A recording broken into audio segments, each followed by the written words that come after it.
예수님께서 가르쳐 주신 오늘의 기도는 회개에 관한 내용입니다. 믿음이 좋은 성도치고 회개에 대해서 모르는 성도는 없을 것입니다. 그러나 의외로 생각보다 많은 교인들이 회개 기도는 대충 넘어가고 그냥 설렁설렁 넘어가고 우리가 필요한 것만 기도한다는 사실도 또 부인할 수 없는 사실입니다. 그러나 회개 기도가 얼마나 중요한 것인지는 두말할 것도 없이 우리가 이 회개가 얼마나 중요한지 다시 한번 우리가 오늘 말씀을 통해서 우리가 경각심을 가지고 우리가 쉽게 또는 대충대충 설렁설렁 넘어가는 일이 없도록 해야 되겠죠. 사랑하는 성도 여러분, 욕심에 찬 기도만 할 것이 아니라 회개의 기도로 하나님과 함께하는, 하나님과 동행하는, 그래서 우리의 기도가 하나님 앞에 온전히 연락되는 놀라운 은혜가 있기를 주의 이름으로 축원합니다. 오늘 말씀 통해서 첫 번째 생각할 수 있는 말씀은 철저한 회개 후에야 우리의 기도가 하나님 앞에 상달된다는 것입니다. 응답은 일단은 접수가 돼야 되는 거 아니겠어요? 접수가 돼야 그 다음에 토의가 있고 상의가 있고 결정을 해서 응답까지 오지 않겠습니까? 접수도 안 됐는데 어떻게 응답이 되겠습니까? 하나님 앞에 우리의 기도가 접수가 되려면 일단 회개부터 시작해야 된다는 거죠. 회개가 없이는 안 되는 거죠. 세상에 그 어떤 것도 그렇습니다. 여러분, 누군가에게 잘못을 했는데 사과도 하지 않고 미안하다는 말도 없고 그냥 어물쩍 넘어가려 하면 그 관계는 깨어집니다. 그렇지 않습니까? 네. 저놈은 지가 손해봤을 때는 그렇게 다챙기더니 본인이 잘못했을 때는 저렇게 그냥 자존심 때문에 대충 저렇게 넘어가고 어물쩍 넘어가고 그러면 그 관계는 계속 유지할 수 없게 되는 것입니다. 다른 사람이 잘못했을 때는 죽어도 그냥 사과받으려고 하고 자기가 잘못했을 때는 대충 그냥 무한하다는 이유 하나로 그냥 대충 넘어가고 그래서는 안 되는 것입니다. 이사야 59장 1절 2절 보면 이런 말씀이 있습니다. 여호와의 손이 짧아 구원치 못함도 아니요 귀가 둔하여 듣지 못함도 아니라 오직 너희 죄악이 너희와 너희 하나님 사이를 내었고 너희 죄가 그 얼굴을 가리어서 너희를 듣지 않으시게 함이니. 우리의 죄가 있다면 하나님께 우리의 모든 것들이 전혀 접수가 되지 않는다는 겁니다. 하나님과 우리 사이에 금이 갔다는 거죠. 담이 생겼다는 겁니다. 그래서 단절이 됐다는 거죠. 어떤 것도 하나님 앞에 접수시킬 수가 없어요. 아무리 예배를 해도 헌금을 해도 봉사를 해도 기도를 해도 하나님 앞에 아예 접수 자체가 안 되는 것입니다. 그렇죠? 아무리 좋은 우리가 핸드폰이 있어도 배터리 다 되면 어떻게 되죠? 배터리 다 끝났으면 통화를 할 수가 없는 거죠. 아무리 좋은 차가 있어도 기름이 없으면 또 설사 기름이 있다 할지라도 기름이 그게 중간에 끊어져 있다면 당연히 1m도 갈 수 없는 것입니다. 아무리 여기 좋은 전구가 있다 할지라도 전선이 연결되어 있지 않으면 스위치를 켜지 않으면 이 불은 들어올 수가 없는 거죠. 아무리 살아계신 하나님, 아무리 우리에게 기도를 응답해 주신 하나님, 그리고 또 열심히 기도하는 우리가 있다 할지라도 죄가 있다면 어떤 것도 하나님 앞에 기도로 접수가 될 수 없어요. 아예 자격 미달인 것입니다. 선수가 운동을 하다 보면 반칙패를 할 수도 있습니다. 그런데 죄를 가지고 있으면 반칙패도 안 돼요. 그럼 반칙패를 했다는 이야기는 최소한 경기장에 나갔다는 이야기잖아요. 그런데 죄를 회개하지 않으면 아예 경기장에 출전조차도 못한다는 거죠. 그러니까 회개는 두말하면 잔소리가 되는 것입니다. 성경에 수많은 기도의 응답들이 나오지만 어느 한 사람치고 회개하지 않고 기도에서 응답받은 사람은 없는 것입니다. 베드로는 닭이 울기 전에 예수님을 부인하고 저주까지 했죠. 그리고 나서 저주하는 순간 예수님을 이 마지막 3번 부인하는 순간 예수님과 눈빛을 마주치게 되죠. 그리고 그는 닭 울기 전에 네가 나를 3번 부인하리라는 예수님의 말씀이 생각나서 밖에 나가서 심히 통곡했다. 성경은 이렇게 표현하고 있는 겁니다. 그 통곡이, 그 회개가 베드로를 살린 것입니다. 그래서 후에 베드로가 정말 예수님의 수제자답게 그렇게 살아가는 거 아니겠습니까? 만약 그 회개가 없으면 수제자?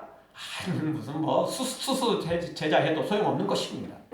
그건 사람들이 하는 이야기고 예수님 앞에 제자다운 제자도 꺼낼 수 없게 되는 거죠. 그 회개가 베드로를 살린 것이고 그 회개가 베드로를 정말 하나님의 예수님의 사람으로 그렇게 세운 것입니다. 다윗도 밧세바를 취하고 우리아를 전쟁터에 내보내 죽게 만들고 난 다음 나단 선지자를 통해서 그 죄를 지적받죠. 그리고 다윗이 한 것이 무엇이었습니까? 침상이 젖도록 회개했습니다. 얼마나 눈물로 회개를 했으면 침상이 젖었을까요?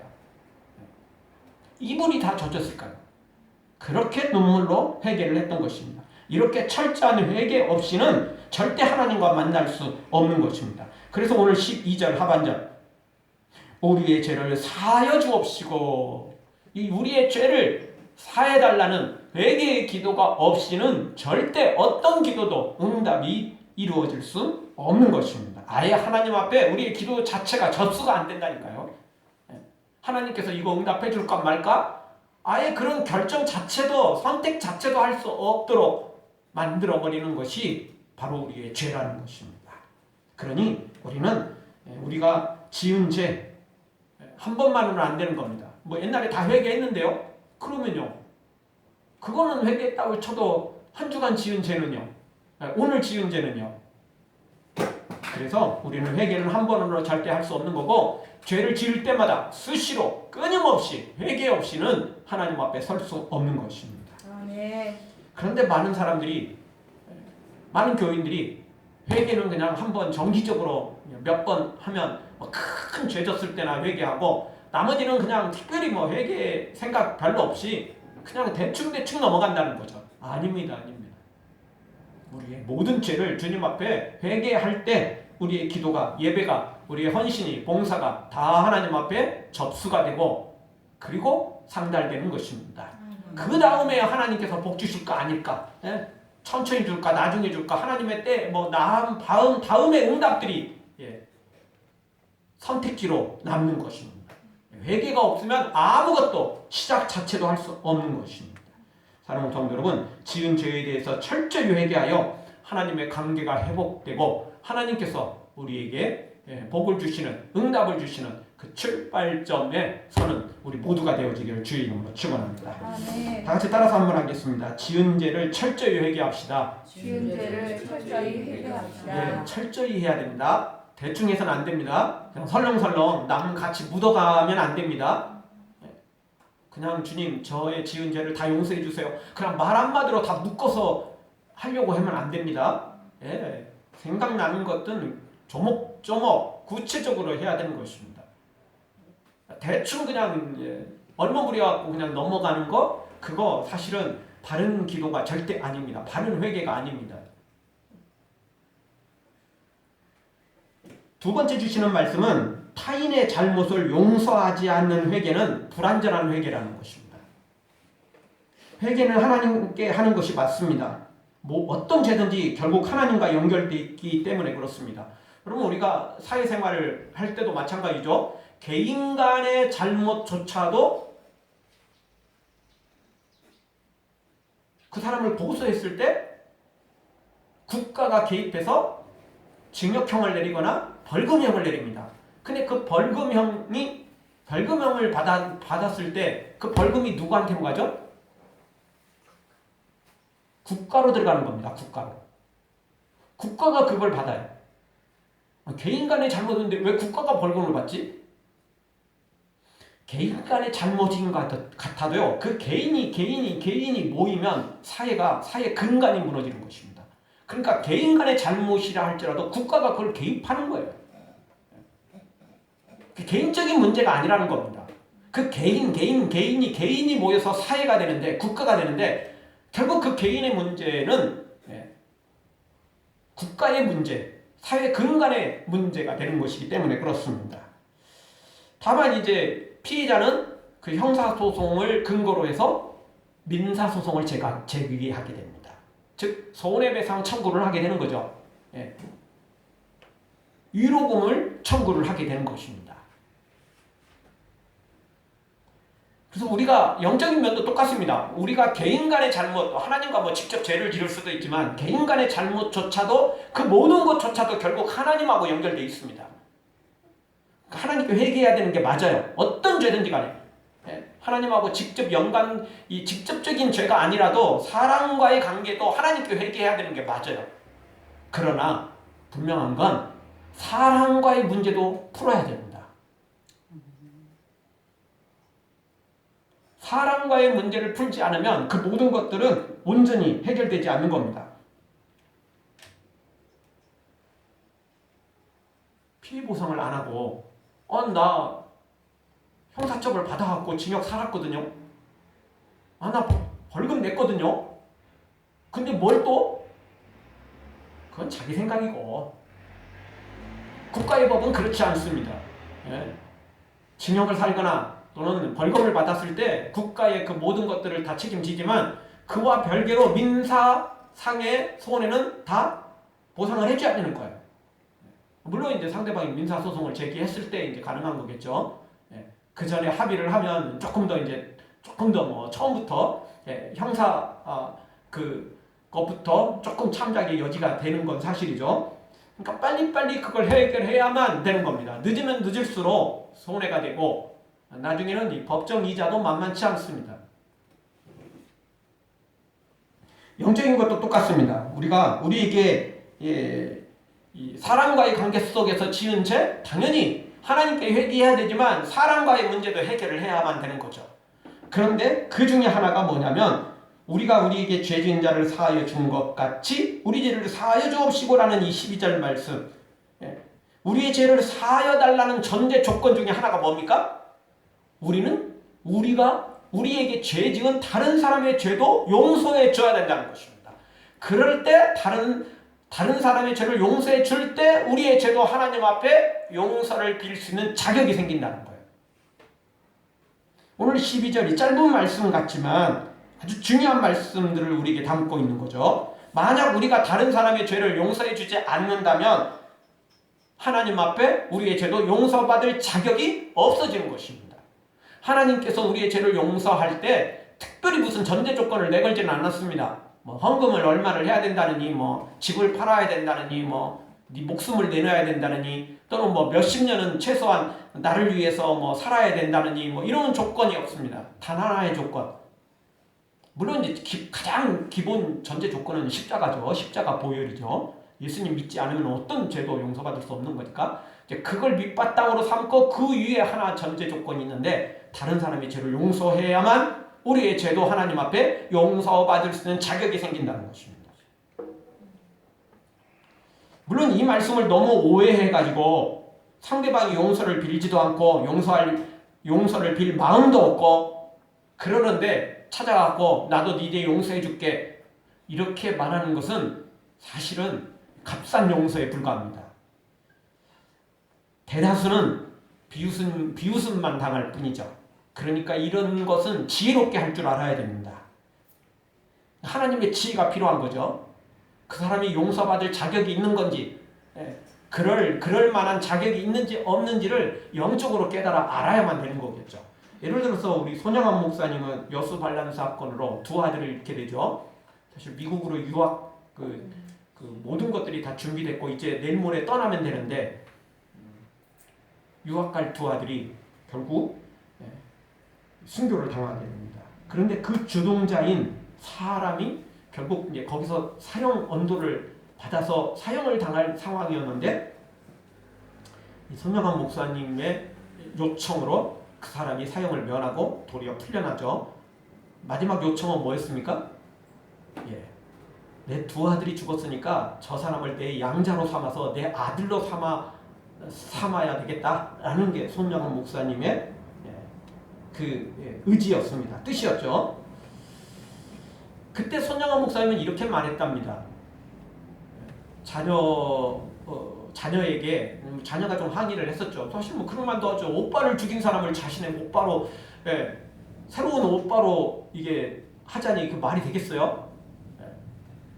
그때 이 손양원 목사님이 그렇게 이야기를 했답니다. 성경에 원수를 미워하지 말라고 그랬다. 그죠? 미워하지 않는 거, 그게 용서죠. 용서하라고 그랬다는 거죠.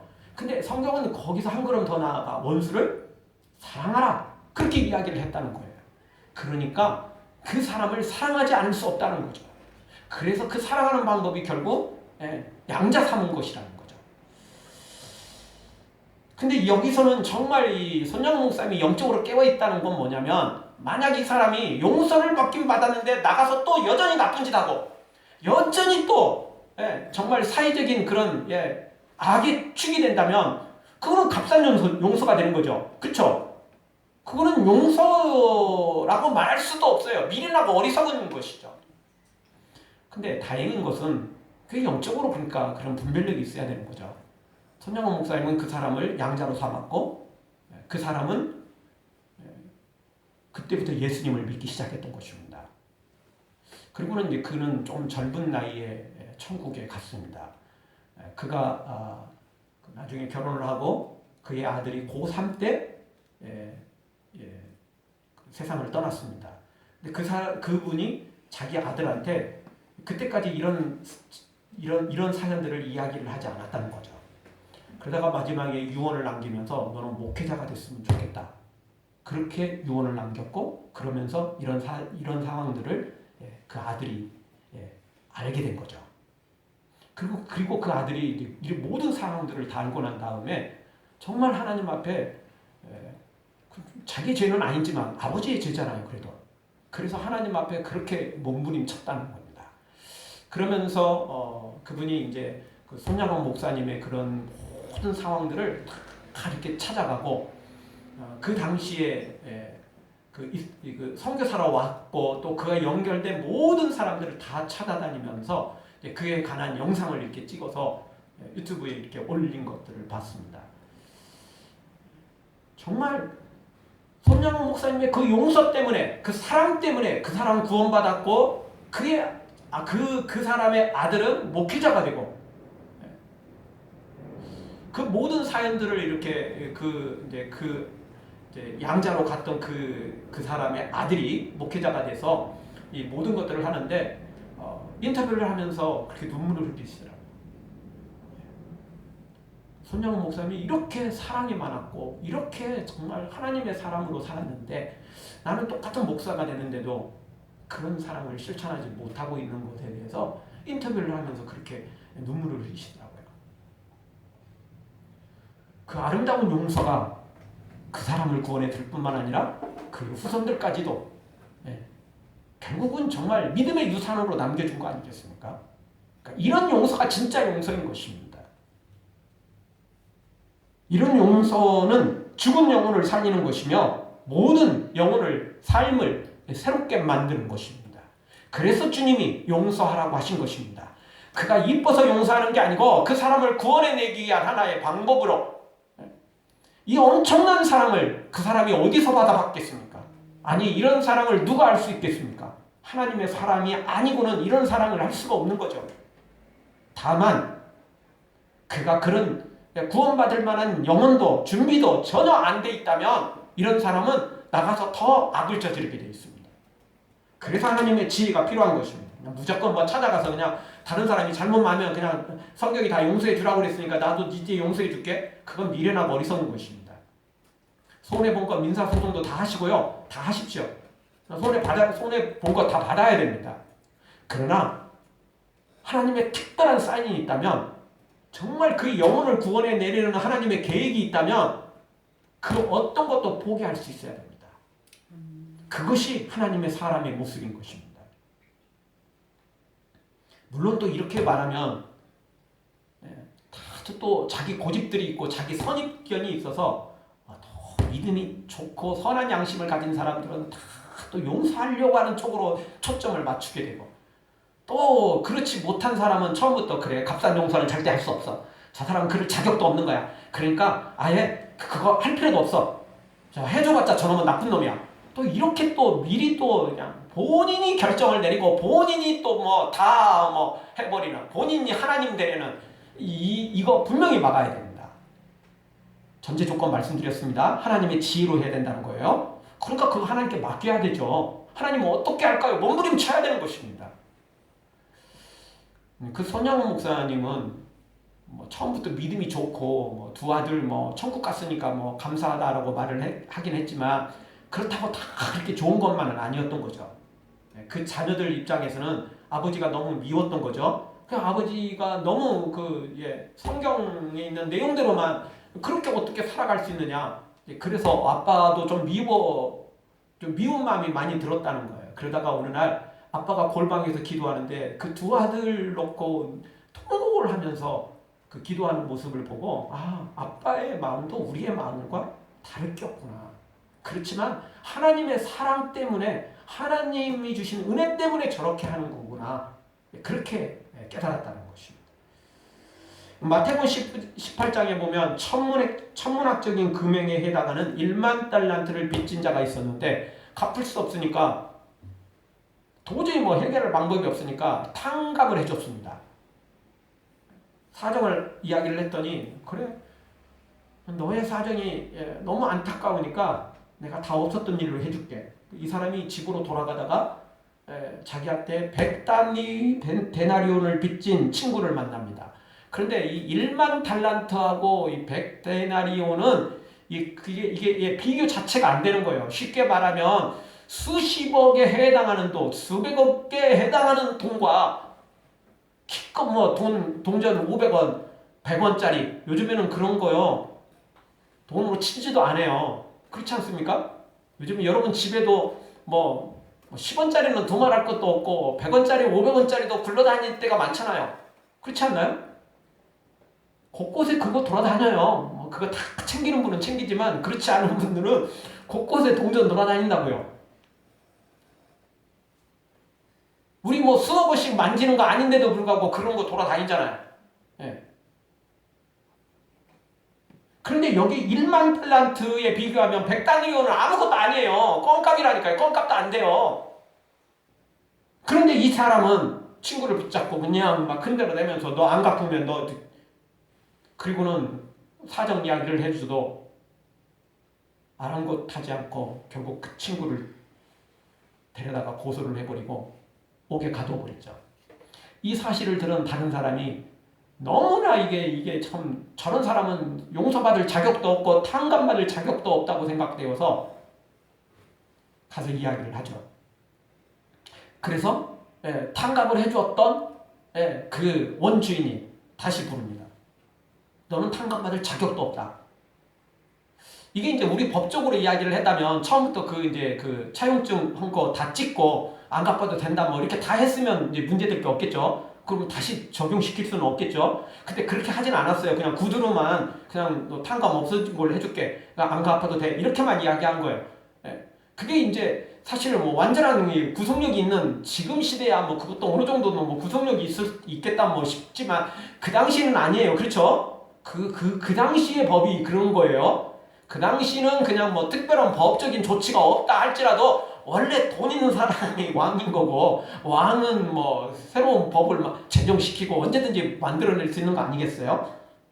그래서 그때 성경이 이렇게 말하죠. 마태복음 18장 35절 이렇게 결론 짓습니다. 너희가 각각 중심으로 형제를 용서하지 아니하면 내 천부께서도 너희에게 이와 같이 하시리라.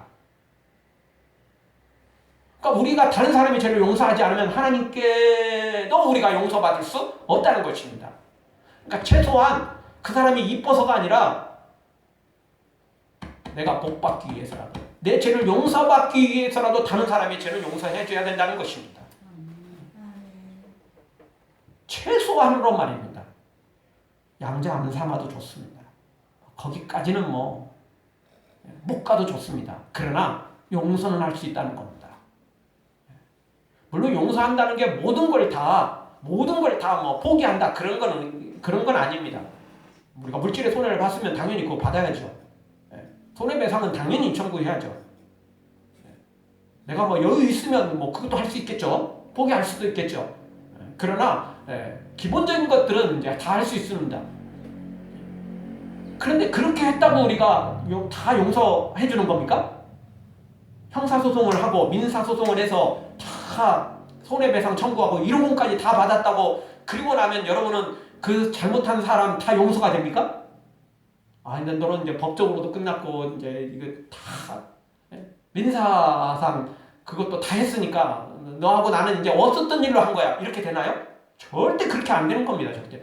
그러니까 법적으로 아무리 그렇게 했어도 미운 놈은 끝까지 미운 거예요. 그 사람이 철저히 나한테 사과를 하고 여러분 그런 거 그렇게 많지 않습니다. 생각보다. 법적으로 갈 정도였으면 정말 그놈이 양심적이었으면 법적으로 갈 필요도 없어요.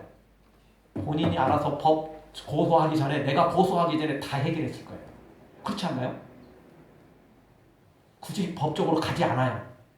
그놈이 그렇게 양심적이었다면, 그놈이 그렇게 좋은 사람이었으면, 진짜 철저히 사죄를 했다면 와서 모든 배상, 손해배상하고 1억 원까지 당연히 철저히 했겠죠. 그렇게 안 하니까 고소를 한 거 아니겠어요? 그러니까 그렇게 안 하니까 민사소송을 했겠죠. 온전히 합의가 안 됐으니까 그렇게 된 거죠. 그렇게 법적인 조치를 다 취했다고 다 끝나는 건 아니에요.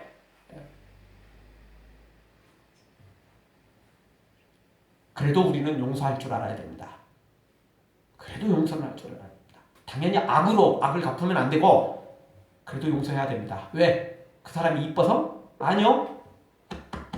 내가 복 받으려면, 내가 하나님께 나의 죄를 용서받으려면, 그리고 내가 복 받으려면 이 말씀대로 살아야 됩니다. 왜냐하면 내가 미움을 갖고 있고 증오를 갖고 있고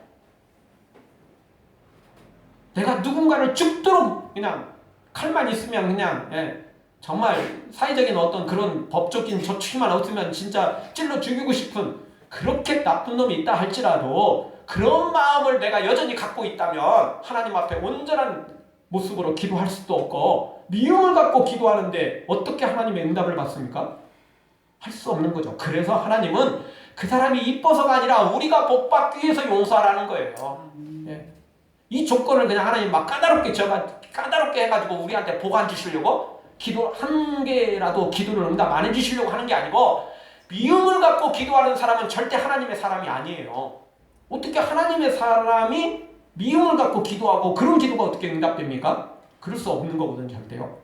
그래서 하나님 앞에 우리한테 복 주려고 그러는 거예요. 그놈들은 나중에 하나님이 알아서 심판할 거라고요. 회개하면 뭐 당연히 돌아와서 천국의 놀라운 구원까지 얻게 되겠지만 그럼 회개하지 않으면 그러면 나중에 다 지옥의 형벌을 받을 거라고요. 그러니까 그때 심판은 그때 주님께 맡기고 우리는 복 받아야 되지 않겠어요? 안 그래도 다른 사람한테 피해를 당해서 내가 지금 손해봤는데 그것 위에다가 하나님의 복까지 없다면 어떻게 되겠어요?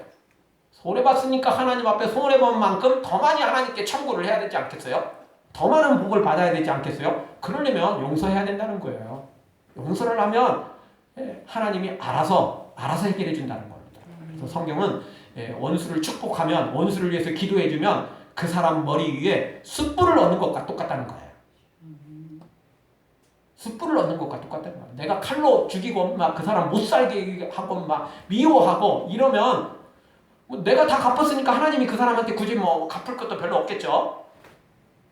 근데 내가 그 사람을 위해서 축복 기도해주면 하나님께서 알아서 다 해결한다는 거예요. 알아서.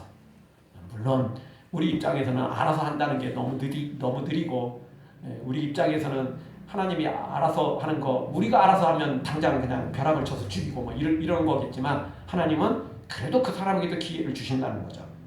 여러분 조금 우리의 타임하고 조금 방법이 조금 틀린다 할지라도 어쨌든 우리의 죄를 용서받기 위해서는 다른 사람의 죄도 용서하고 다른 사람도 사랑함으로 정말 우리가 하나님 앞에 용서받고 하나님께 복을 누리는 그 복된 길로 걷기를 주의 이름으로 축원합니다.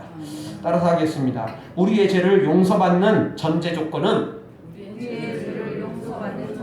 형제의 죄를 용서하는 것입니다. 더 큰 복 받으려면 용서해야 돼요.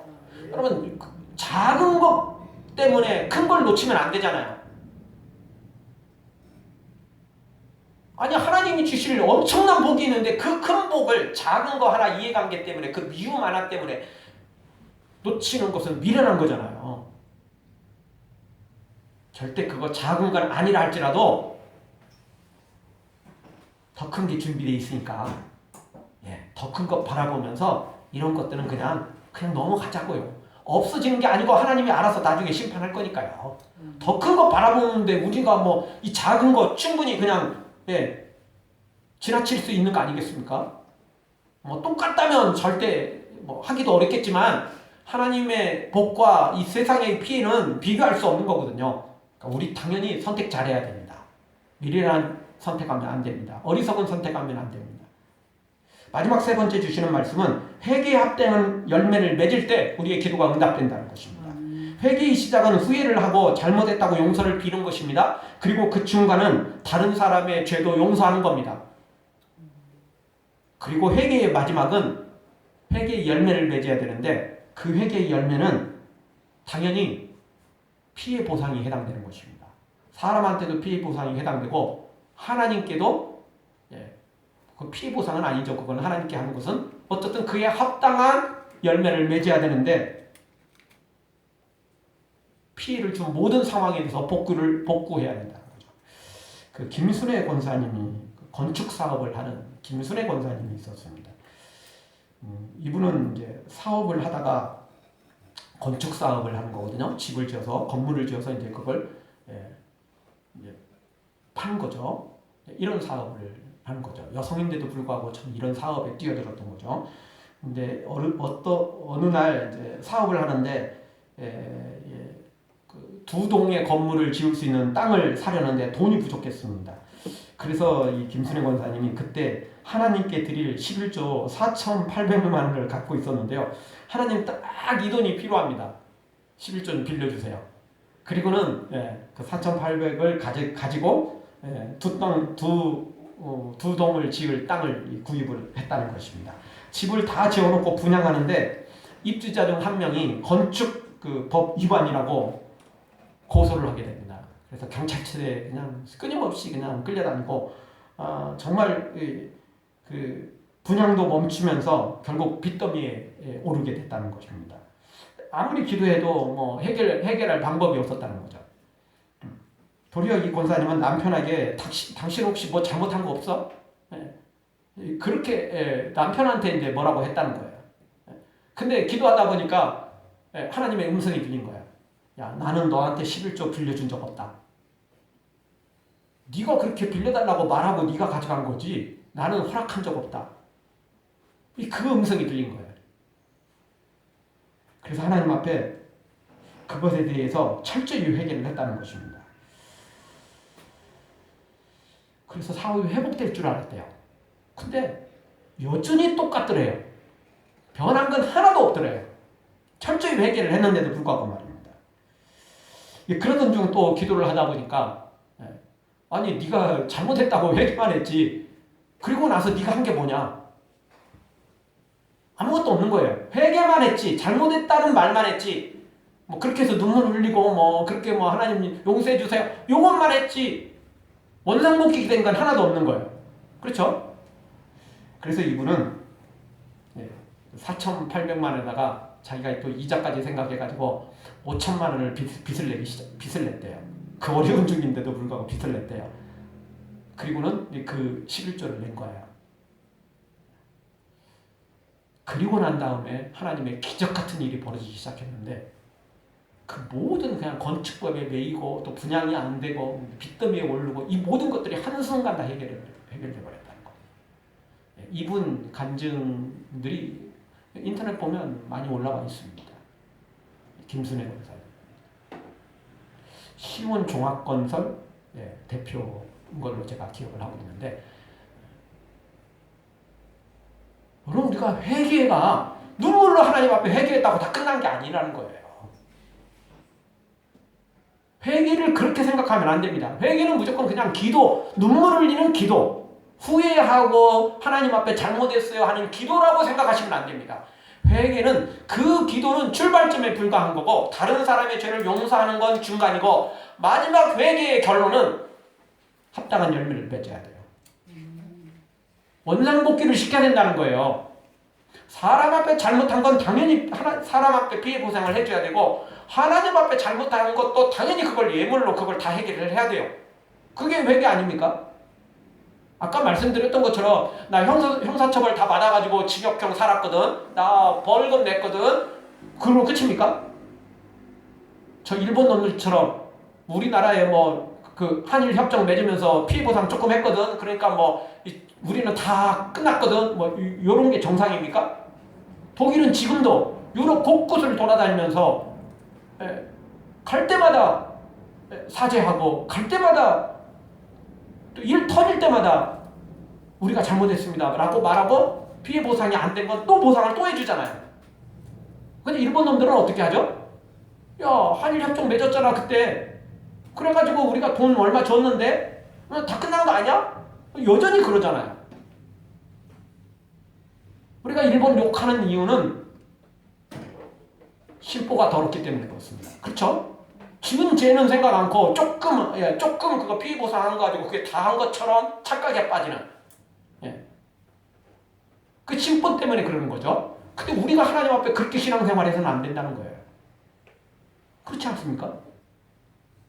일본 놈들이 하는 것은 심보가 고약한 놈들이고 우리가 하는 것은 하나님 앞에 다 해결이 된다고 생각하면 전형적인 내로남불이 아니겠어요? 오늘 말씀 다시 한번 정리하면서 회개는 단순히 눈물을 흘리는 기도가 아닙니다. 후회하는 정도가 아닙니다. 회개의 시작에 불과합니다. 그런 기도는. 눈물의 기도는 회개의 시작에 불과합니다.